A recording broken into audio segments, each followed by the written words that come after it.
할렐루야. 2025년 5월 30일 금요일 아침입니다. 성도들에게 찾아가는 말씀, 오늘은 출애굽기 32장의 말씀을 함께 묵상합니다. 1985년 미국에서 한 회사가 등장했습니다. 엔론이라는 미국의 에너지, 물류 및 서비스 회사였습니다. 이 회사는 불과 몇 년 만에 급성장하여 미국 경제계의 아이콘이 되었고 혁신의 선두주자로 칭송받았습니다. 수많은 투자자와 전문가들이 이 회사를 신뢰했고 수많은 직원들이 미래를 걸었습니다.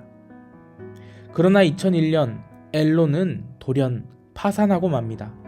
그들이 파산하게 된 이유에는 회계 부정, 내부 비리, 그리고 탐욕으로 가득 찬 실상이 있었습니다. 이 사건들로 수많은 이들이 충격에 빠졌고 직장을 잃은 사람들은 끝내 서로 이렇게 묻기 시작했다고 합니다. 우리가 믿고 의지했던 것이 도대체 무엇이었던가?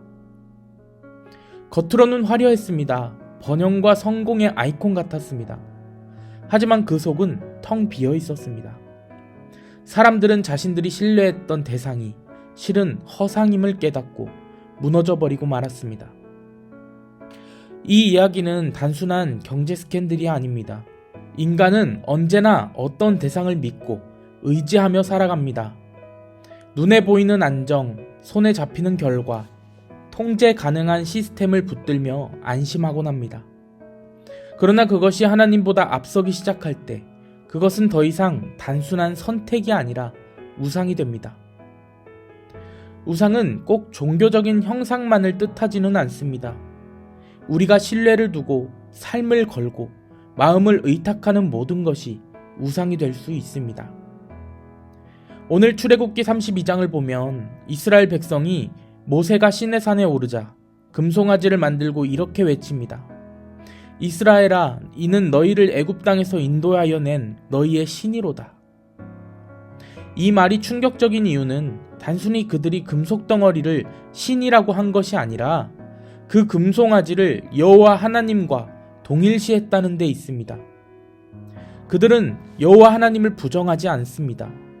출애굽의 은혜를 잊은 것도 아닙니다. 그저 보이지 않는 하나님을 자신의 방식대로 보이게 만들고 싶었던 것입니다. 하나님을 잘 섬기기 위해 만든다고 이야기하지만 결국은 하나님을 조작 가능한 존재로 만들려는 시도였습니다. 우상은 하나님을 완전히 버리고 다른 신을 섬기는 것만을 의미하지 않습니다. 때로는 하나님의 이름을 사용하지만 그 속은 내가 원하는 방식으로 만들어진 하나님, 내가 다룰 수 있고 내가 조정할 수 있는 하나님, 이것이 바로 인간이 만든 우상, 즉 내가 만든 하나님입니다. 이스라엘 백성은 기다림이 길어지자 불안해졌습니다. 모세가 도대체 어디 있는가? 왜 아무 소식도 없는가? 하나님은 진짜 계신가? 그 불안 속에서 사람들은 보이는 신을 요구했고 결국 금송아지를 만들게 됩니다. 이 장면은 우리 삶과도 닮아 있습니다. 하나님을 믿는다고 고백하면서도 기도해도 응답이 없는 것 같고 상황이 나아지지 않으면 우리는 조급해집니다. 그리고 보이는 무언가에 기대려 합니다. 돈, 사람, 자녀, 성공, 기술, 명예. 이것들이 나를 더 안전하게 해주고 마음에 안정을 준다면 우리는 그렇게 말합니다. 이것이 나를 지켜줄 거야. 하지만 기억하시기 바랍니다. 내가 만든 하나님은 우상이라는 것을 말입니다. 그것은 결국 내 불안과 욕망이 투영된 우상일 뿐입니다. 보이는 금송아지를 붙들며 마음의 안정을 얻으려는 그 시도는 하나님을 기다리지 못한 인간의 조급함에서 나옵니다. 그리고 하나님은 그 조급함을 죄로 보십니다. 이 장면에서 눈여겨볼 또 하나의 인물이 있습니다. 바로 아론입니다. 아론은 단순한 백성이 아니었습니다. 모세의 형이었고 출애굽의 기적을 함께한 경험자였으며 하나님으로부터 부름받은 제사장이었습니다. 그런 그가 백성의 요구에 따라 금송아지를 만듭니다. 그는 두려웠습니다.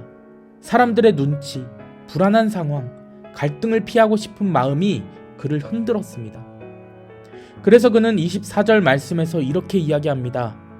백성들이 요구했어요. 그들이 내게 금을 주었고 나는 그것을 불에 던졌더니 금송아지가 나왔습니다.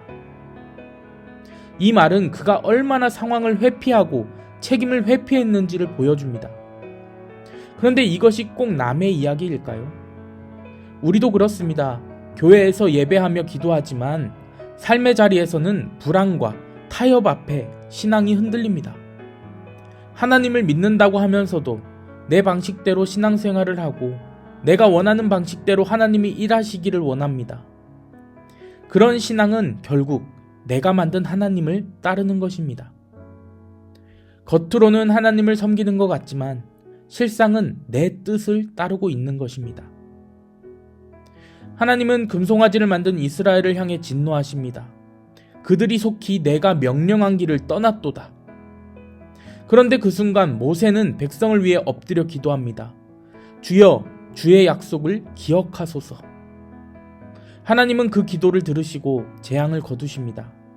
그리고 모세는 금송아지를 불에 태워 가루로 만든 후 그것을 물에 섞어 백성들에게 마시게 합니다. 이는 단지 처벌이 아니라 우상이 결국 우리를 해롭게 한다는 사실을 보여주는 상징입니다. 하나님은 모세를 통해 백성들을 다시 부르십니다.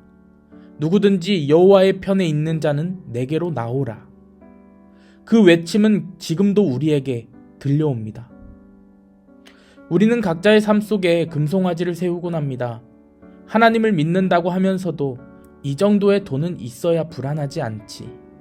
내 자녀만 잘 되면 다 괜찮아. 하나님, 제가 원하는 이 방식대로 해주세요. 이런 마음들이 자리 잡고 있다면 이미 내 마음 한가운데 금송아지가 자리 잡은 것입니다. 하나님은 오늘 우리에게 묻습니다. 너는 무엇을 기다리고 있느냐? 나를 신뢰하고 있느냐? 기다림은 때로 외롭고 지루합니다. 아무 일도 일어나지 않는 것 같고 하나님이 멀리 계신 것처럼 느껴질 때가 있습니다. 그때 우리는 유혹을 받습니다. 금송아지를 만들고 싶은 유혹 말입니다. 보이는 것, 손에 잡히는 것, 나를 안정시키는 무언가를 만들고 싶어집니다. 하지만 그 순간에도 하나님은 일하고 계십니다. 하나님은 우리가 보지 못하는 시간 속에서도 언약을 기억하시고 계획을 준비하고 계십니다. 모세가 시내산에서 율법을 받고 있던 바로 그 시간, 하나님은 성막과 제사장 제도, 이 백성과 함께 하시기 위한 거룩한 청사진을 마련하고 계셨습니다.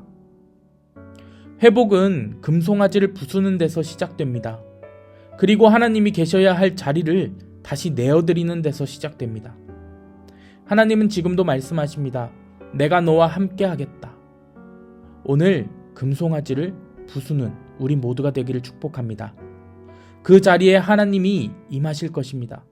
누구든지 여호와의 편에 있는 자는 내게로 나오라. 그 부르심 앞에 나아가십시오. 그리고 결단하십시오. 내가 만든 하나님이 아니라 나를 지으신 하나님을 따르겠습니다. 그분의 뜻이 내 뜻이 되기를 원합니다. 나는 오늘 여호와의 편에 서겠습니다. 내가 만든 하나님, 즉 우상은 결국 엔론처럼 무너지고 맙니다. 겉으로는 화려해 보이고 잠시 나를 위로해주는 듯하지만 그 속은 진리가 없습니다.